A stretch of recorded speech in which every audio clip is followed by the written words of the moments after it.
Hello everyone, this is F K make official YouTube channel. My name is engineer Farman Khan. आज की इस important video में मैंने आप लोगों को बताना है एडियाबेटिक कंप्रेशन के बारे में। हमारे एक व्हाट्सएप ग्रुप के अंदर कुछ हमारे बहुत ही मोहतरम दोस्त थे, उन्होंने एक सवाल पूछा था और बल्कि एक बहस चली थी। उस बहस के अंदर ये एक चीज़ डिस्कस हुई थी कि अक्सर एयर कंडीशनर के अंदर जो कंप्रेसर के ऊपर एक इंसुलेशन लगा होता है, यानी जो एक कपड़ा सा लपेटा होता है, एक कवर सा लपेटा होता है।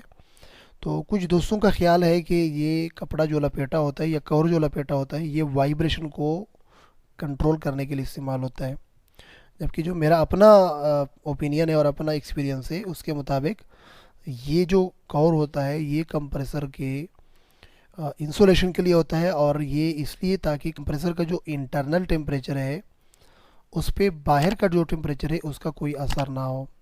असर ज़ाहिरी बात है होगा थोड़ा बहुत, क्योंकि कोई भी हमारे पास ऐसा इंसुलेशन नहीं है जिसको हम इस्तेमाल करके अपना जो हीट ट्रांसफ़र है वो 100% रोक सके। तो 100% तो ये चीज़ पॉसिबल नहीं है।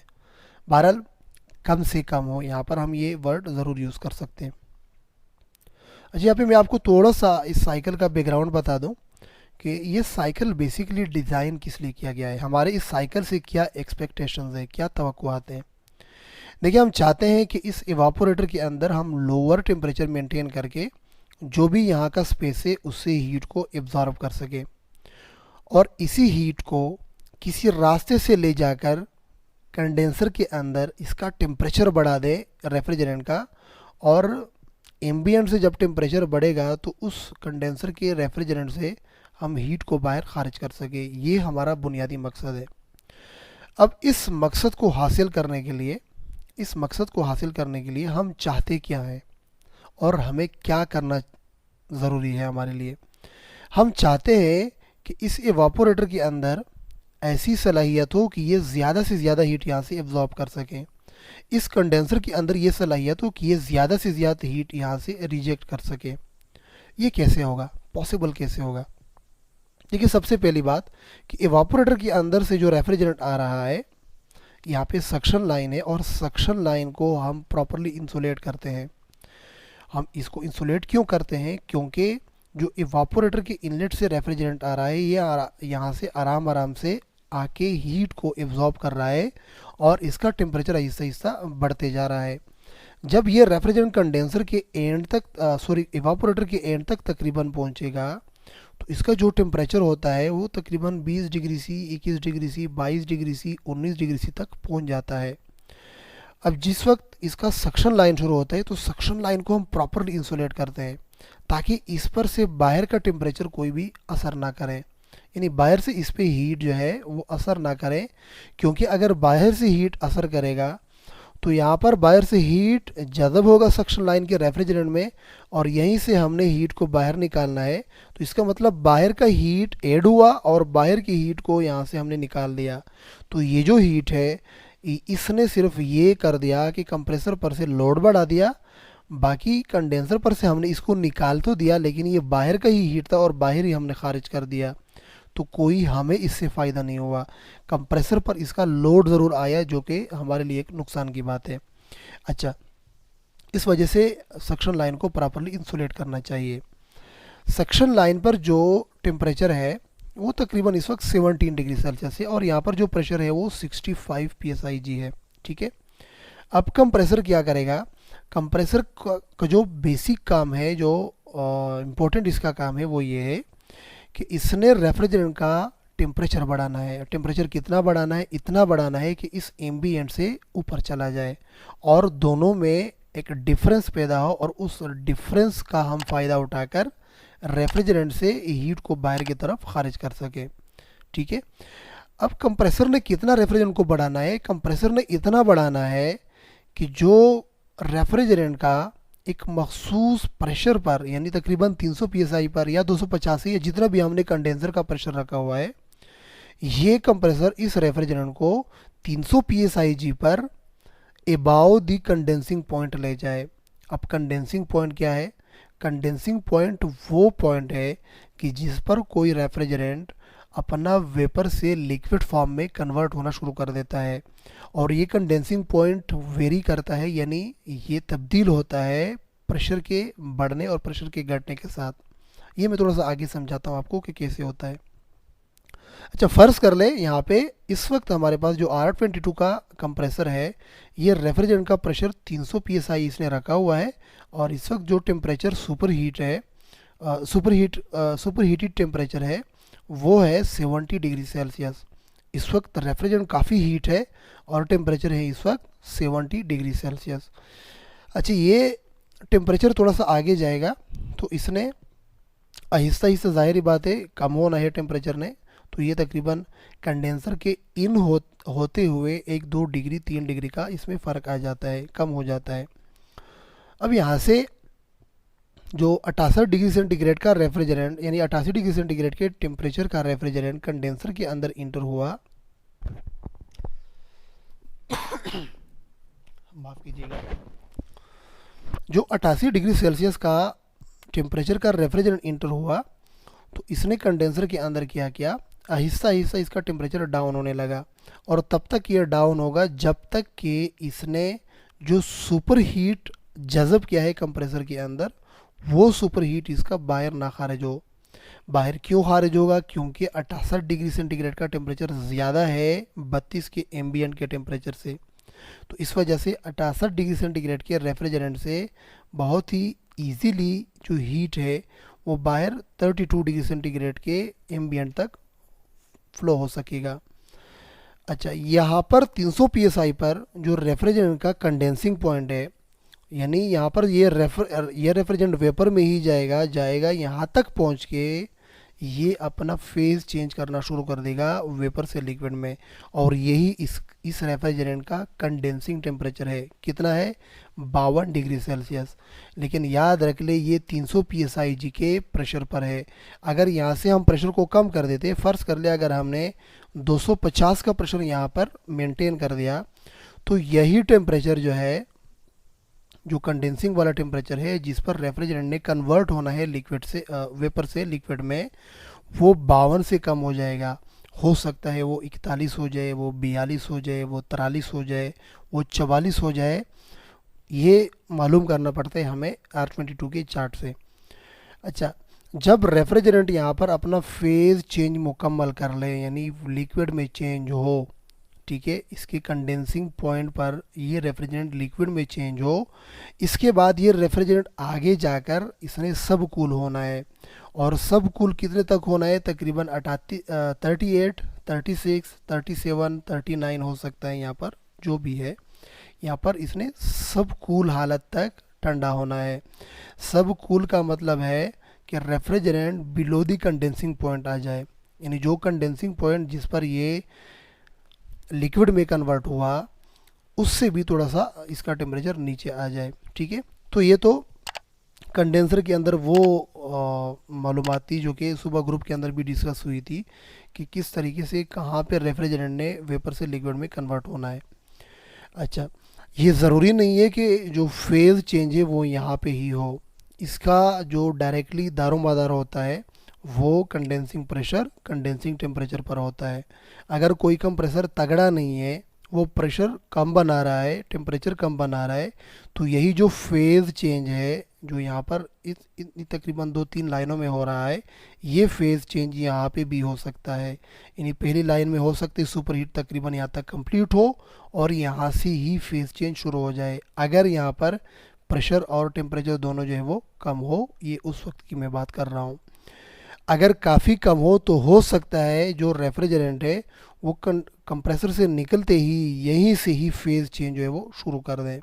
ठीक है, अगर कंप्रेसर जो प्रेशर बना रहा है वो कम बना रहा हो और साथ ही जो टेम्परेचर क्रिएट कर रहा है रेफ्रिजरेंट का वो भी कम बन रहा हो, तो इसका मतलब कि जो फेज़ चेंज का जो दारोमदार है वो कंडेंसिंग प्रेशर और कंडेंसिंग टेम्परेचर पर है।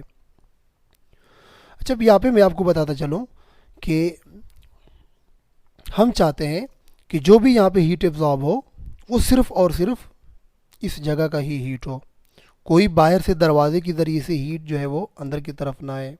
ठीक है, उसके अलावा जो हीट हम कंडेंसर से खारिज करना चाहें, ये सिर्फ़ और सिर्फ वो हीट हो जो कि एवापोरेटर के अंदर से जज़ब हुआ है और कंप्रेसर ने कंप्रेशन के वक़्त रेफ्रिजरेंट का टेम्परेचर बढ़ाते हुए इंटरनल एनर्जी को बढ़ा दिया है। कैसे बढ़ा है ये मैं अगली स्लाइड में आपको अभी बताने वाला हूँ। लेकिन कंडेंसर जो हीट खारिज करेगा इसमें और किसी चीज़ का भी हीट शामिल ना हो। मिसाल के तौर पर आपका कंडेंसर जो है वो किसी ऐसी जगह पे ना लगा हो जहाँ पे ऑलरेडी हीट जो है वो बाहर की तरफ जो है वो पैदा हो रहा हो, और ये कंडेंसर उस चीज़ का हीट भी पकड़ के उसको बाहर की तरफ खारिज कर रहा हो।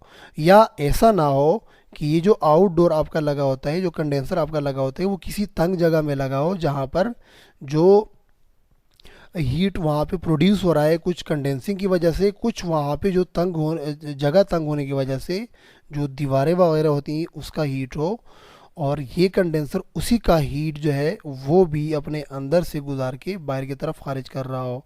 मकसद मेरा ये है कि सिर्फ यहाँ पे जो हीट बाहर की तरफ खारिज हो रहा हो वो एक तो एवापोरेटर के अंदर का जज़ब किया हुआ हीट हो, और दूसरा जो कंप्रेसर के अंदर कंप्रेशन होते हुए जो हीट हो वो ही इससे बाहर खारिज हो जाए। ठीक है, तो कंडेंसर के अंदर इन तीन मरहलों में जो रेफ्रिजरेंट है वो अपना कंडेंस हो जाता है और सब कुल हालत तक ठंडा हो जाता है। अब मैं आपको समझाता हूँ कि कंप्रेसर अपना काम किस तरह करता है, जो हम एडियाबैटिक कंप्रेसर बोलते हैं। कि कंप्रेसर के प्रोसेस के दौरान ना तो कंप्रेसर से हीट बाहर खारिज होना चाहिए, ना ही बाहर से अंदर जज़ब होना चाहिए। अब बाहर से अंदर तो ज़ाहिर बात है तकरीबन जज़ब नहीं होगा, क्योंकि कंप्रेसर का जो टेम्परेचर होता है वो अमूमन ज़्यादा होता है एम्बियंट से।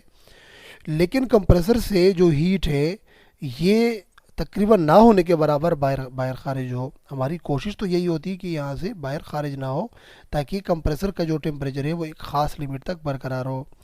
ऐसा किस तरह होता है मैं आपको अगली स्लाइड में समझाता हूँ। यहाँ पर मैंने आप लोगों को एक रोटरी कंप्रेसर दिया हुआ है और कुछ थ्योरेटिकल चीज़ें भी मैंने एक्सप्लेन किए हुए हैं। पहले हम वो चीज़ें देखते हैं।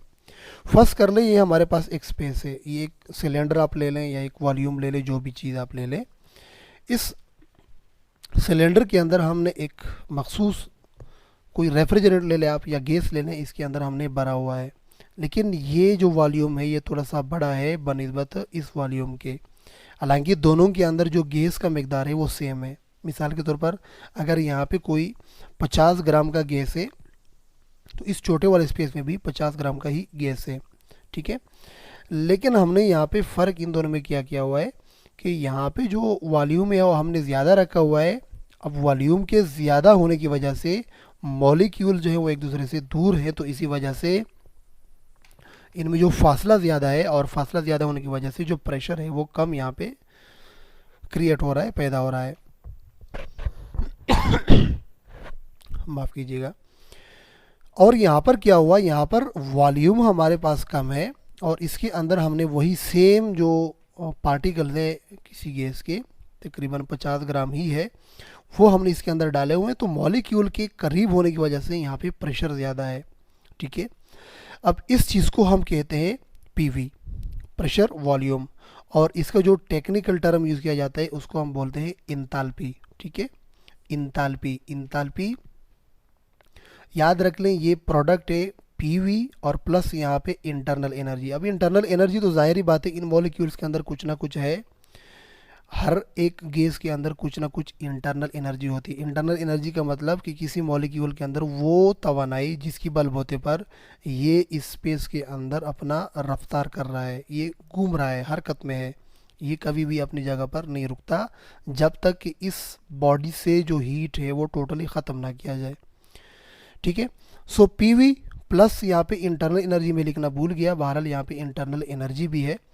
अब पीवी प्लस इंटरनल एनर्जी, इसके अंदर चूंकि वॉल्यूम ज़्यादा है तो इस वजह से प्रेशर कम है, और यहाँ पे वॉल्यूम कम है तो इस वजह से प्रेशर ज़्यादा है। तो इसका मतलब इसकी इंथैल्पी ज़्यादा है, इसकी इंथैल्पी कम है। अब यही प्रिंसिपल हमने यूज़ किया हुआ है अपने कंप्रेसर के अंदर। जो हमारा सक्शन लाइन है उस सक्शन लाइन को हमने एक जो बड़े कुत्तर का लाइन है वो लगाया हुआ है, यानी इसका डायामीटर जो है वो बड़ा है। तो यहाँ पर जो रेफ्रिजरेंट आएगा सक्शन यानी एवापोरेटर की तरफ से, वो बड़े लाइन से आकर इसकी जो खासियत होगी वो इस तरह से होगी, यानी रेफ्रिजरेंट के मॉलिक्यूल्स रिलैक्स होंगे, कोई इसमें इतना ज़्यादा प्रेशर नहीं बनेगा। तो यही वजह होती है कि सक्शन पर हमारा जो प्रेशर होता है वो कम होता है। तो इस लाइन से जो रेफ्रिजरेंट आएगा उसका प्रेशर जो है वो कम होगा वॉल्यूम के ज़्यादा होने की वजह से। और इस रोटरी कंप्रेसर के जो सिलेंडर के अंदर का रूलर लगा हुआ है, ये वाला जो रूलर है, इस रोलर ने क्या काम करना है, इसने यहाँ से जाके फिर यहाँ से आके इस तरह गोल घूमना है। ठीक है, जब ये रूलर गोल घूमेगा तो इसने यहाँ का जो रेफ्रिजरेंट जब ये आ जाता है स्पेस के अंदर, ये स्पेस इससे भर जाता है, तो ये रूलर इसके ऊपर से दोबारा से रूल करके ये रेफ्रिजरेंट जो है ना इस तरह दबाता दबाता दबाता डिस्चार्ज की तरफ ले आता है। अब डिस्चार्ज के रास्ते से इतना आसानी के साथ ये रेफ्रिजरेंट आगे नहीं जा सकता जब तक कि यहाँ पर इतना फोर्स पैदा कर जाए कि जिससे कि यहाँ पे लगा हुआ फ्लिपर वाल ही ऊपर की तरफ उठाया जाए। ठीक है, तो ये तभी मुमकिन होगा जब ये रूलर इतना करीब आएगा कि रेफ्रिजरेंट के पास यहाँ पे वॉल्यूम तकरीबन ना होने के बराबर हो जाए, तकरीबन बहुत कम हो जाए। तो इसका मतलब ये है कि यहाँ पर जो प्रेशर और वॉल्यूम का रिलेशनशिप है वो थोड़ा सा ज़्यादा इम्पोर्टेंट है। यहाँ पर वॉल्यूम हमने काफ़ी कम कर दिया और रूलर के इसके बिल्कुल इसके ऊपर आते हुए यहाँ पे जो वॉल्यूम कम हो जाता है तो डेफिनेटली यहाँ पर प्रेशर बढ़ेगा। इसका मतलब ये है यहाँ पर कि जो प्रेशर और वॉल्यूम है ये प्रेशर को बढ़ा रहा है और इसको एक तंग रास्ते से फ्लिपर वालू को खोलकर एक झटके के साथ निकाल रहा है। तो ज़ाहिरी बात है यहाँ पर फिर प्रेशर भी बढ़ेगा और साथ ही साथ प्रेशर के बढ़ने की वजह से टेम्परेचर भी बढ़ेगा। अब सवाल यहाँ पे ये है कि हमने टेम्परेचर बढ़ाना क्यों है। यहाँ पर हमने टेम्परेचर इसलिए बढ़ाना है क्योंकि हमें इस कंप्रेसर के आगे जो कंडेंसर है वहाँ पर हमें एक मखसूस टेम्परेचर चाहिए ताकि हम रेफ्रिजरेंट से हीट को बाहर निकाल सके। वो टेम्परेचर कितना चाहिए हमें, तकरीबन 70 डिग्री सेल्सियस चाहिए, जो मैंने अभी आपको पिछले स्लाइड में बता दिया। यहाँ पर आप देखें हमें कितना टेम्परेचर चाहिए, वो 70 डिग्री सेल्सियस का चाहिए।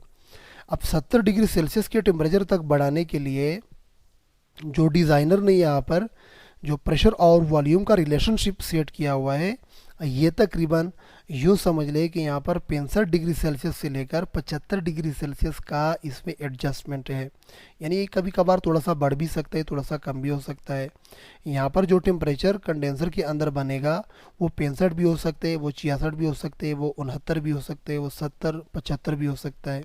ठीक है, और इसका जो डिज़ाइन है वो चूंकि इस कंडेंसर के टेम्परेचर के लिए ही डिज़ाइन किया गया है, तो इस वजह से अब यहाँ पे हमें जो भी पैरामीटर्स हैं उनका हमें ख़ास ख्याल रखना है कि ये जो रेफ्रिजरेंट इस स्पेस के अंदर आएगा, कंप्रेसर के स्पेस के अंदर, यहाँ पे इसके साथ कोई ऐसा अनोखा वाक़या ना हो कि जिसकी वजह से या तो रेफ्रिजरेंट का प्रेशर डाउन हो या फिर टेम्परेचर डाउन हो। क्योंकि यहाँ पर अगर प्रेशर डाउन हुआ और टेम्परेचर डाउन हुआ तो दोनों चीज़ें कंडेंसर के अंदर हमारे काम आने वाली है, तो हमारा कंडेंसेशन का प्रॉब्लम हो जाएगा।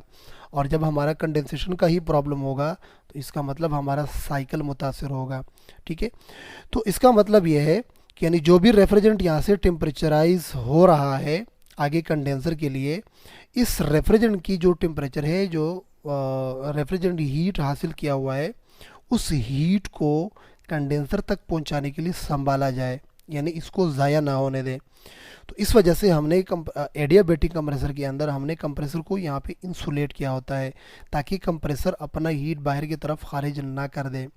अगर तो कंप्रेसर ने अपने अंदर से हीट बाहर को खारिज कर दिया, थोड़ा सा भी अगर ये खारिज करता है, तो इससे थोड़ा सा टेम्परेचर के अंदर कमी आएगी। टेम्परेचर के अंदर कमी आएगी तो आपका इस जगह पर प्रेशर में कमी आएगी और वो फिर एज ए होल पूरे कंडेंसर के अंदर प्रेशर में कमी आएगी। मिसाल के तौर पर अगर पिछले स्लाइड में जिस तरह मैंने बता दिया कि यहाँ पर डिस्चार्ज पर 300 psi का प्रेशर बन रहा है, अब अगर फ़र्ज़ कर लें यहाँ पर कुछ हीट बाहर की तरफ खारिज हो रहा है और जो यहाँ पे 300 psi का प्रेशर बनना था, अगर ये कम हुआ 250 psi तक, तो इसका मतलब ये हुआ कि जो रेफ्रिजरेंट हमें कंडेंसर के अंदर हाई टेम्परेचर यानी 70 डिग्री सेल्सियस में चाहिए, वो अब कम टेम्परेचर तक गर्म होगा। यानी यूँ समझ लें कि 60 58 या 57 डिग्री सेल्सियस तक गर्म होगा। मैं इस टेम्परेचर की बात कर रहा हूँ। और अगर ये कम टेम्परेचर का बनेगा, यानी अगर 70 की जगह यहाँ पे 58 डिग्री सेल्सियस का बनेगा, तो इसका मतलब कि थ्रू आउट द कंडेंसर जो ये टेम्परेचर है यानी 58 डिग्री सेल्सियस का यहाँ पे जो टेम्परेचर बनेगा, 58 डिग्री सेल्सियस और 32 डिग्री सेल्सियस दोनों में जो डिफरेंस है वो कम हो जाता है, तो कंडेंसर से जो हीट ट्रांसफ़र है वो आपका कम होगा। ठीक है, तो कंडेंसर से अगर हीट ट्रांसफ़र कम हो जाता है तो इसका मतलब आगे इवापोरेटर के अंदर हीट जो एब्जॉर्प्शन है वो कम हो जाएगा, यानी हीट कम जज़ब होगा। अगर यहाँ पे हीट कम जज़ब होगा तो इसका मतलब कि हमारा साइकिल जो है वो मुतासर हो जाता है, जो रिज़ल्ट हमें चाहिए ये हमें नहीं दे सकता। इसका मतलब कि यहाँ पे -5 डिग्री सेल्सियस का टेम्परेचर फिर क्रिएट नहीं हो पाएगा, हो सकता है +3 +4 डिग्री सेल्सियस का यहाँ पे टेम्परेचर क्रिएट होगा। लेकिन इसको कहते हैं कि तकरीबन 25% या 30% आपका साइकिल मुतासर हुआ है। अब इस चीज़ को इतना जल्दी कस्टमर जो है वो सेंस नहीं कर पाता। कस्टमर को थोड़ा बहुत अगर ठंडी हवा लग रही है तो वो समझ रहे हैं कि भाई एयर कंडीशनर सही तरह से चल रहा है, कोई मसला नहीं है। लेकिन अगर इस वक्त कोई हमारे ग्रुप का कोई टेक्नीशियन अगर जाता है, फ़र्ज़ कर ले, तो वो फ़ौरन देख लेता है कि भाई यहाँ पर अगर प्रेशर कम हुआ है तो इसका मतलब मास फ्लो थोड़ा सा यहाँ से कम जा रहा है, तो एवापोरेटर के अंदर भी थोड़ा सा प्रेशर डाउन हुआ है। जो 65 psi था वो डाउन हो चुका होगा तकरीबन 50 psi तक। तो वो फ़ौरन समझ लेते हैं कि भाई यूनिट के अंदर गैस कम है। वो क्या कर लेगा इस सूरत में, वो फिर यूनिट के अंदर थोड़ा सा मज़ीद गैस बढ़ा देता है। अब जब मज़ीद आप गैस बढ़ा देते हैं तो आप ये प्रॉब्लम तो सॉल्व करेंगे, जो यहाँ पर थोड़ा सा लिक्विड बन रहा था ये प्रॉब्लम तो आपने थोड़ा सा ओवर गैस चार्ज कर दिया इसके अंदर, वो प्रॉब्लम तो आपने सॉल्व कर दिया। लेकिन आपने एक और मसला पैदा कर दिया, और वो मसला है कि आपने इस कंप्रेसर पर से जो रेफ्रिजरेंट की मास फ्लो है वो बढ़ा दिया। यानी अगर पहले ये कंप्रेसर अपने अंदर से कोई 60 ग्राम का रेफ्रिजरेंट पर सेकेंड में अपने अंदर से प्रेशराइज करके गुजार रहा था, अब ये कंप्रेसर अपने अंदर से 100 ग्राम का रेफ्रिजरेंट अपने अंदर से प्रेशराइज करके गुजारेगा। और इसका जो टोटली ज़ोर पहुंचेगा, यानी रेफ्रिजरेंट के ज़्यादा होने का जो ज़ोर पहुंचेगा वो इस रूलर को पहुंचेगा। ये रूलर नीचे रूटर को ज़ोर पहुंचाएगा। वो रूटर जो है वो कॉइल के अंदर लगा होता है, तो जो मैग्नेटिक फ्लक्स होते हैं वहाँ पे वो डिस्टर्ब होंगे। मैग्नेटिक फ्लक्स डिस्टर्ब होंगे तो वाइंडिंग डिस्टर्ब होगा। वाइंडिंग जब डिस्टर्ब होता है तो उनसे दो मसाइल पैदा हो सकते हैं। पहला मसला तो ओवरलोड से बार बार यूनिट आपका कंप्रेसर आपका ट्रिप करना शुरू कर देगा, या फिर हो सकता है कभी कभार, मैं ये नहीं कह रहा कि हर बार, कभी कभार आपका कंप्रेसर भी इससे जल सकता है। तो ये एक मसला पैदा हो आपका ओवर चार्जिंग की सूरत में। एक और छोटा सा मसला ये पैदा होगा कि आपके कंप्रेसर का जो इलेक्ट्रिसिटी का खर्च होगा वो भी थोड़ा सा बढ़ जाएगा। ठीक है, तो ये मसला पैदा होगा अगर आपकी कंप्रेसर से हीट बाहर की तरफ खारिज होगा। अब मेरे कहने का जो मतलब है वो ये है कि यहाँ पे जो रेफ्रिजरेंट का टेम्परेचर बन रहा है, इस रेफ्रिजरेंट का टेम्परेचर तकरीबन एक लिमिट के अंदर ही होना चाहिए। ठीक है, कंप्रेसर का टेम्परेचर यहाँ पे ना तो बहुत ज़्यादा होना चाहिए ना ही ये लो होना चाहिए। ज़्यादा ये तब हो सकता है जब आप इसके अंदर कोई बहुत ज़्यादा ओवर रेफ्रिजरेंट चार्ज करेंगे, या यूनिट के अंदर कोई और मसला हो, कंडेंसेशन प्रॉपर ना हो रहा हो, एवापोरेशन प्रॉपर ना हो रहा हो, उसकी वजह से यहाँ पर टेम्परेचर बढ़ सकता है। और ये भी वाइंडिंग के अंदर जो लगा हुआ ओवरलोड होता है उसको प्रॉब्लम जो है ना वो पेश करता है, और ओवरलोड बार बार ट्रिपिंग करेगा। दूसरा कि यहाँ पर टेम्परेचर कम भी ना हो, एक लिमिट से कम भी ना हो। अगर यहाँ पर टेम्परेचर एक लिमिट से कम होगा तो प्रॉब्लम यहाँ पे ये होगा कि कुछ मिकदार में जो है ना वेपर रह जाएंगे, कुछ मिकदार लिक्विड भी साथ साथ यहाँ पे बनता रहेगा। और वो लिक्विड चूंकि ग्रेविटी यानी उसकी वज़न के लिहाज से फिर इस लाइन के रास्ते से नहीं निकल सकेगा। तो इससे एक तो आपके कंप्रेसर की जो पंपिंग की रेशियो है वो मुतासर होगी। जो मास फ्लो यहाँ से जाना चाहिए था उसमें से अब 15% का जो लिक्विड है वो उसने अंदर ही रहना है, वो बाहर की तरफ नहीं जा सकता। तो इस वजह से एक तो पंपिंग मुतासर होगी। दूसरी बात कि इस रेफ्रिजरेंट ने वेपर के रेफ्रिजरेंट के साथ मिलकर जो कशमकश होगा इन दोनों के दरमियान में, वो थोड़ा सा कंप्रेसर को प्रॉब्लम होगा, यानी कंप्रेसर पे एक बिग फोर्स आएगा और इसकी वजह से भी कंप्रेसर थोड़ा सा एम्पियर वगैरह ज़्यादा ड्रॉ कर सकता है। अच्छा, कभी कभार ये होता है कि ये जो यहाँ पे लिक्विड बनने की शरह है वो कम होती है। कभी कभार ये भी होता है कि 2% सिर्फ लिक्विड बन रहा है, 98% वेपर जो है वो निकल रहा है। तो इतना छोटा फ़र्क जो है ना वो फिर हम इग्नोर कर देते हैं, उसका इतना मसला नहीं होता। दूसरी चीज़ इसमें यहाँ पे ये है कि अगर यहाँ पर कंप्रेसर से बहुत ज़्यादा मिकदार में हीट फ्लो हो रहा है बाहर एम्बियंट में। यूँ समझिए कि कोई बारिश हो गई, कोई अचानक से सिचुएशन ऐसा हुआ कि कंप्रेसर के आसपास का टेम्परेचर कम हुआ और हमने इसको इंसुलेट नहीं किया है। ये मैं एडियाबैटिक कंप्रेसर की बात कर रहा हूँ। तो उस सूरत में कभी कभार ये होता है कि कंप्रेसर से काफ़ी ज़्यादा मिकदार में हीट जो है वो बाहर की तरफ फ्लो हो रहा है, जिसकी वजह से कंप्रेसर जो है वो अंडर टेम्परेचर हो जाता है, यानी थोड़ा सा लोअर टेम्परेचर के डिग्री पे आ जाता है। तो उस सूरत में कभी कभार ये भी होगा कि हो सकता है 50% वेपर 50% यहाँ पे ही लिक्विड बन जाए। कभी कभार ये होता है कि यहाँ पर 60% तो वेपर बनते हैं लेकिन 40% तकरीबन लिक्विड बन जाता है। तो ये एक बड़ी रेशियो है जिसने कंप्रेसर की परफॉर्मेंस को मुतासर करना है। सबसे पहले क्या होगा, सबसे पहले ये होगा अगर यहाँ पर वेपर 60% के बन रहे हो और लिक्विड 40% के बन रहा हो, तो सबसे पहला मसला ये होगा कि आपका कंडेंसिंग का जो प्रेशर था वो अगर 300 psi पे चल रहा था तो हो सकता है वो 220-210 psi तक नीचे आ जाए। मैं यहाँ पे बात कर रहा हूँ कि हो सकता है कि ये जो आपका डिस्चार्ज प्रेशर था जो 300 psi पे चल रहा था, ये हो सकता है 210 या 220, 205, 200 psi तक आ जाए। तो इस तरह कंडेंसिंग प्रेशर कम हुआ तो साथ में कंडेंसिंग टेम्परेचर कम होगा। टेम्परेचर हो सकते हैं यहाँ पर कोई 55, 56, 54 डिग्री सेल्सियस तक आ जाए। तो इसका मतलब कि कंडेंसिंग टेम्परेचर और एम्बिएंट टेम्परेचर में जो डिफरेंस है वो कम पैदा होगा और इस वजह से हो सकता है कि आपकी इवापोरेटर के अंदर जो हीट एब्जॉर्प्शन है वो भी काफ़ी कम हो जाएगा। अब मेरे कहने का ये मतलब है कि अगर हम इसको इंसुलेट नहीं करते, अगर फर्ज कर ले हम इसको इंसुलेट नहीं करते, तो इसका ये मतलब नहीं है कि 100% ये कंप्रेसर जलेगा ही जलेगा, ज़रूरी नहीं है। मैंने सुबह भी आपको एक वॉइस में बताया था कि देखिए भाई हर एक्सीडेंट जो होता है ना ये मरने के लिए नहीं होता कि कोई एक्सीडेंट हुआ तो उसमें ज़ाहिरी बात है कोई बंदा ज़रूर मरेगा, ऐसा नहीं होता। हाँ, उस बंदे का नुकसान ज़रूर हो सकता है जो एक्सीडेंट करेगा। तो इस तरह का ही मामला कुछ कंप्रेसर के अंदर भी है कि अगर कंप्रेसर के अंदर कोई ऐसा अनहोनी पैदा हो जाता है तो इससे कंप्रेसर की कारकर्दगी काफ़ी मुतासर होती है और कंप्रेसर की कारकर्दगी साइकिल के ऊपर ही डिपेंड करते हैं, क्योंकि कंप्रेसर ने ही तो पूरे यूनिट के अंदर रेफ्रिजरेंट की फ़्लो को एक्टिव रखना है। अब अगर कंप्रेसर को ही थोड़ा बहुत मसला होगा तो इसका मतलब पूरी साइकिल को मसला होगा। सो आई होप कि जो कंसेप्ट मैंने आज की इस वीडियो में समझाना था वो आप समझ चुके होंगे। यहाँ पे छोटा सा एक एग्जांपल मैं इसका भी देना चाहता था कि जब हम किसी पतीले के अंदर पानी गर्म कर रहे होते हैं या चाय बना रहे होते हैं तो जो ताली के ऊपर यहाँ पर जो वेपर्स होते हैं वो यहाँ पर आहिस्ता आहिस्ता से जम होना शुरू कर देते हैं इस ताली के ऊपर, ठीक है। तो नीचे लिक्विड होता है, ऊपर वाला साइड जो है वो वेपर बन जाते हैं। वेपर क्यों बनते हैं? क्योंकि पार्शियली यहाँ पर इस सतह को महसूस हो जाता है जैसे कि ये बॉइलिंग पॉइंट तक पहुँच चुका है, ठीक है।